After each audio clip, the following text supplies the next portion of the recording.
नमस्कार, मैं हूं आशीष कुमार झा और आप देख रहे हैं हरियाणा तक का ये खास शो क्राइम स्टोरी। 2 साल, 2 शहर और 4 बच्चों की हत्या। पानीपत पुलिस ने जब से इस मामले का खुलासा किया है तब से साइको किलर पूनम की चर्चा खूब हो रही है। पूनम का मायका पानीपत के सिवाहा गांव में है। 2019 में उसकी शादी सोनीपत के भावड़ गांव में नवीन से हुई थी। शादी के बाद पूनम ने बीएड की पढ़ाई पूरी की थी। हालांकि चर्चा यह भी है कि वो पॉलिटिकल साइंस से एमए भी की हुई है, लेकिन उसके देवर ने यह पुष्टि की है कि वो एमए नहीं की है, सिर्फ वो बीएड की पढ़ाई पूरी की है। शादी के बाद उसके 2 बच्चे हुए। साल 2023 से लेकर अब तक पूनम ने 4 बच्चों की हत्या की, जिसमें उसका एक खुद का बेटा भी शामिल है। पूनम ने पहली हत्या 2023 में की। इस दौरान उसने 2 हत्याएं की। पहली हत्या अपनी ननद की बेटी की और उसके बाद किसी को शक ना हो इसलिए उसने अपने बेटे की भी जान ले ली। दरअसल इस दौरान दोनों बच्चे साथ खेल रहे थे। पूनम ने जब ननद की बेटी की जान ली तो उसके बेटे ने यह देख लिया था। इस दोहरे हत्याकांड के बाद पूनम आश्वस्त थी कि कोई भी उस पर शक नहीं करेगा, क्योंकि उसके बेटे की भी मौत हुई है। और हुआ भी कुछ ऐसा ही, किसी को इस बात की भनक नहीं लगी कि यह कोई हादसा नहीं बल्कि हत्या है।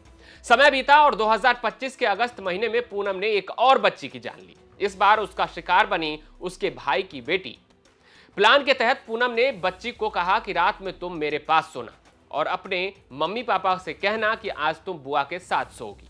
जिसके बाद रात करीब 2 बजे जब सब सो रहे थे तो पूनम ने अपनी भतीजी को नींद में ही गोद में उठा लिया और पशु के बाड़े में ले जाकर उसकी जान ले ली। यह हत्या भी लोगों को महज एक हादसा ही लगा और सब इसे भूल गए। पिछले कुछ दिनों से पूनम अपने मायके में ही रह रही थी। पानीपत के नैलथा गांव में पूनम के पति के मामा के लड़के की शादी 1 दिसंबर को थी। परिवार के लोग यहां आ चुके थे। इधर 30 दिसंबर को पूनम भी अपने मायके से डायरेक्ट शादी अटेंड करने के लिए पहुंची। अगले दिन 1 दिसंबर को जब बारात घर से निकल रही थी तो इसी दौरान 6 साल की विधि भी नहीं थी और ना ही पूनम थी। जिसके बाद लोगों ने विधि को ढूंढना शुरू किया। खोजबीन शुरू हुई तो घर की पहली मंजिल पर बने स्टोर रूम में टब में विधि का शव मिला। यहां गौर करने वाली बात यह थी कि वो स्टोर रूम बाहर से बंद था, जिसके बाद सबको शक हुआ कि यह महज एक हादसा नहीं है। इधर पूनम के कपड़े और बाजू भी गीले थे, जिसको लेकर जब लोगों ने उससे पूछा तो सबको वो अलग अलग कारण बताने लगी, जिसके बाद लोगों का शक और गहरा गया। शक तो वैसे तो हमारा शक था, लेकिन हमने नाम तो नहीं लिया, क्योंकि बगैर क्लियर को बात और नाम लेना भी ठीक नहीं होता। तो पुलिस ने छानबीन की है, पुलिस ने इसकी एक्टिविटी देखी है। कई औरतों ने पूछा भाई ये तेरे कपड़े कैसे भीगे। जब इस बच्ची की जान निकली, प्राण निकले, उसने हाथ पाए मारे पानी में, इसके कपड़े भीगे। फिर ये नीचे आई है, कपड़े बदलने की कोशिश की है कि ये कपड़े मंगाए इसने। एक बच्ची नाट की जी मैं नहीं लाती, फिर ये आप जाके कपड़े लाए, इसने कपड़े चेंज करे। कई औरतों ने देखा इसको, बोले कपड़े कैसे भीगे। किसी के पास कह दे भाई मेरे से दूध गिर गया, कभी कह दे मेरे मेंसेस हो गए। तो इसने कई बयान बदले, इसलिए इस पर डाउट हुआ। मेरे को महसूस हुआ था मेरी लड़की के ऊपर चाय गिराई। बाकी मेरा उससे कम वास्ता रहता था, क्योंकि मैं जेठ था उसका। हम मतलब दूर ही रहते थे, अपना बाहर हैं वो अंदर हैं तो हम ऊपर हैं, हम साइड में ही रहते थे मतलब उनसे। और वो शादी वगैरह में कभी कभार जाते थे, बाकी हम सोनीपत ही रहते थे। जब उसने चाय गिराई, जब मेरे को शक हुआ था उस पर, मैं कहा ये ऐसे नहीं गिर रखी, मैं कहा ये गिरा रखी है। ये वारदात का तो पुलिस ने ही बाद में खुलासा किया है, हमें तो सिर्फ इस पर बहुत शक था।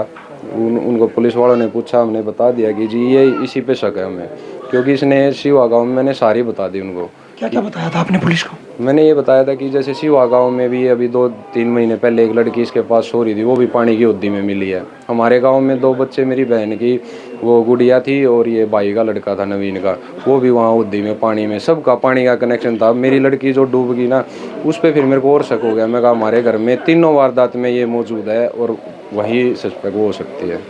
पुलिस ने जब पूनम से इस मामले को लेकर पूछताछ की तो उसने 4 हत्याओं की बात को कबूल कर लिया। साथ ही उसने इसका कारण बताया कि उसे खूबसूरत बच्चों से नफरत थी। उसे यह डर था कि कोई उससे ज्यादा सुंदर ना हो जाए। हालांकि इस बीच उसके तांत्रिक के साथ होने का भी कुछ खबरें सामने आई, लेकिन पुलिस ने इसको सीधे से नकार दिया है। वजह जो उसकी हत्या करने की है, इस औरत से कल से पूछताछ जो हम डिटेल में की है, यही इन्होंने बताया कि जो सुंदर बच्चियां हैं उनसे इसको नफरत सी है।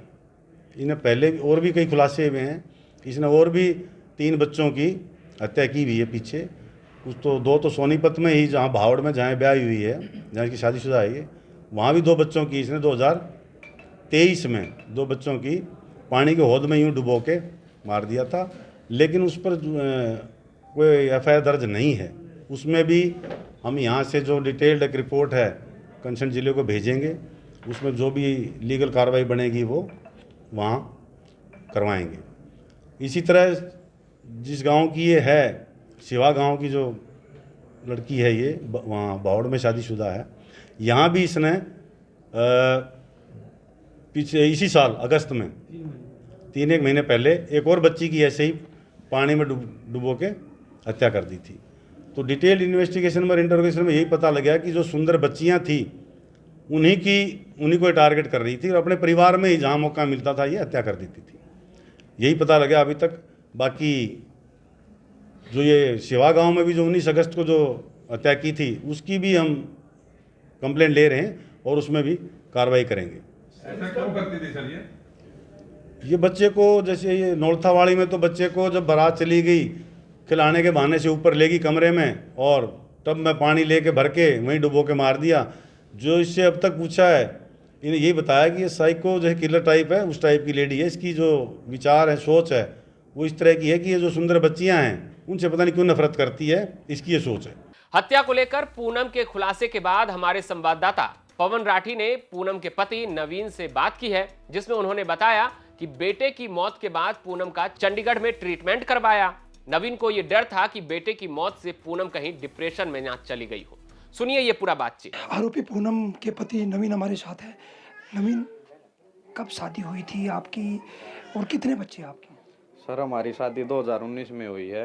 एक लड़का तो उसने पहले ही मार दिया, अब एक लड़का और है मेरे पास। कितने साल का है और वो लड़का कहाँ पे है? वो लड़का सर हमारे पास है, 2 साल का होने वाला है, वो भी 2 महीने की सर है। किसके पास है लड़का? आपके पास है या संदीप? हमारे पास है, इकट्ठा ही, मतलब संदीप हमारे पास ही है। क्या करती थी पूनम? ऐसा इस तरह से साइको थी या कोई बीमारी रूप से या कोई तांत्रिक कुछ नहीं, कोई साइको नहीं, उसमें कोई बीमारी नहीं, इंटेलिजेंट है। मर्डर करती और छुपाती रही, समझ में नहीं आने दिया। जब इतने लोगों को, समाज है, किसी को भी समझ में नहीं आने दिया। ये तो वो कमरे की कुंडी बंद मिली ना, तब समझ में आया, तब पुलिस रिपोर्ट की, फिर कार्रवाई हुई। वारदात का खुलासा कैसे हुआ? इस वारदात का खुलासा, हम शादी में बिजी थे, हम बारात में जा चुके थे, मैं और मेरा भाई संदीप साथ में ही थे, एक ही गाड़ी में थे। हमारे पास कॉल आता है कि भाई मोनू, विधि नाम है उसका, हम मोनू कहते हैं, भाई मोनू नहीं दिख रही कहीं पे, मखाया अड़ाई होगी। माँ की देखी सही बारात में गाड़ी में चली गई, हमने सारा पता करा। फिर हम रास्ते में से वापस आते हैं तो ढूंढा ढांडी शुरू कर दी। तो वहाँ ऊपर एक कमरे में, गोशे वाला कमरा है जो स्टोर रूम है, उसमें टब के में पानी में ऐसे डूबी हुई मिली, उसकी गर्दन बाहर से कुंडी बंद थी। तो हमने शक होया, पुलिस को इन्फॉर्मेशन दी, तो फिर पूरी कार्रवाई हुई, फिर सारी सच्चाई सामने आ गई। क्या क्या सच्चाई सामने आई? कितने बच्चों को इस तरह उसने पानी में डुबो कर मारा? पहले तो मेरी जैसे गाँव में 2023 में 12/1/2023 को वो बच्चे मिले थे। उसने बताया कि पहले मैंने अपनी भांजी को मारा, मेरी बहन की लड़की को। उसने फिर बताया कि शक ना हो मेरे पे घर वालों को कहीं, तो उसने अपने खुद के ही बेटे को उसमें डाल दिया। कैसा तो बेटा था? मेरा 3 साल का बेटा होने वाला था सर। उसके बाद ठीक चलता रहा हमारा लड़का। अभी खुलासे में शाम पहले तो उसने लड़की को मारा है, कहीं तू फंस ना जाए इस चक्कर में। तो उसने 1-1.5 घंटे के बाद बताया कि मैंने उसने 1-1.5 घंटे के बाद ओदी में डाला कि तू फंस ना जाए। इसलिए हमारे को शक नहीं हुआ, क्यों भाई खुद का लड़का गुजर जाए तो हमने यही सोचा है भाई कि कहीं किसी बाहर वाले ने ये काम नहीं कर दिया, बाहर वाई मकान है खुले में, तो हमारा शक तो यही रह रहा है। फिर वो बीमार होने का वो करे गई। मैं डॉक्टरों के पास, मैंने चंडीगढ़ तक इलाज कराया, कहीं भी बेटे के डिप्रेशन में ना चली गई हो। तो ऐसे चलता रहा, हमारे बेटा हो गया, ठीक हो गया। अब फिर उसने घर जा रही थी, लड़का है मम्मी पास से 3-4 महीने वहाँ रही, वहाँ उस गुड़िया को कर दिया, उस गुड़िया काम कर दिया। फिर अब ये शादी में जा रहे थे, यहाँ इसका कर दिया। जब वो अपने मायके गई थी, वो जो उसकी भतीजी थी जिया, उसकी मौत हुई तो पता नहीं चला कुछ? नहीं सर, वो रात को उसी के पास सो रही थी। रात को उनके मकान के जीने के पास से जीना ही जाता है उनके घेर में, वहीं ओदी में डूबी मिली। सुबह शक नहीं हुआ तब भी? नहीं, हमको हमारे पास तो सुबह कॉल आई ना सर, सुबह कॉल आई कि भाई ऐसे ऐसे गुड़िया की डेथ होगी तो आप आ जाओ। फिर कॉल आया कि इसका पोस्टमार्टम कराएंगे। मैं ठीक है जी। फिर दोबारा कॉल आता है कि वे पोस्टमार्टम नहीं करा रहे, सीधा दाग ही देंगे। तो हम दाग के लिए चलेगा। हम जब पहुंचे वहाँ तो दाग भी दिया हुआ था। कितनी कहाँ तक की पढ़ाई की हुई थी इसने? उसने सर एमए कर रखी थी, शादी के बाद बीएड करी थी। कभी ये ऐसा कोई व्यवहार उसने बताया, मायके से कुछ पता चला हुआ आपने? बहुत इंटेलिजेंट थी। ऐसा क्यों था? साइको क्यों थी? बच्चों को क्यों मार रही थी? हमारे पास ऐसा कोई भी महसूस नहीं हुआ ऐसा। कुछ बताया खूबसूरत बच्चों के बारे में? कभी चर्चा की हो? नहीं। हाँ, इस बेटे को ऐसे रखती थी, जो ये बेटे हैं उसको मैं भी ले लूँ, नीचे खिला छोड़ दूँ, नहीं न्यू हो जाएगा, न्यू हो जाएगा, मम्मी पापा को भी देती, चोट लग जाएगी, वो अपनी गोदी में रखती थी। कभी शक नहीं हुआ घर पे आपकी मम्मी ने बताया हो? हम ऐसे सोचते रहते थे कि भाई कोई ना, भाई बेटा गुजर गया था, कभी इसने ज़्यादा केयर करती हो भाई, कभी कहीं इसको और कुछ ना हो जाए। हमें क्या पता था कि वो पालती और मारती है। आपकी मम्मी ने बताया कुछ? कभी घर पे झगड़ा हुआ हो मम्मी के साथ? आपकी मम्मी के साथ है आपकी वाइफ का? हाँ, झगड़े तो उनके होते रहते थे, बेवजह की बातों पे सारे झगड़े थे, उनका कोई वो नहीं होता। आपसे भी झगड़ा होता था? नहीं, हमारा को तो कभी कोई एक आधी बार तो ऐसे तो चलता रहता है शादीशुदा लाइफ में, बाकी कोई झगड़ा नहीं हुआ हमारा। कभी ऐसा पता नहीं चला कि इस टाइप की है कि ये हत्या कर देती है? नहीं, ऐसा पता चलता था हमें अपनी ही कार्रवाई कर देते ना सर। ये नौ बतानी ही नहीं थी, ये दो बच्चियाँ और नहीं गुजरनी थी।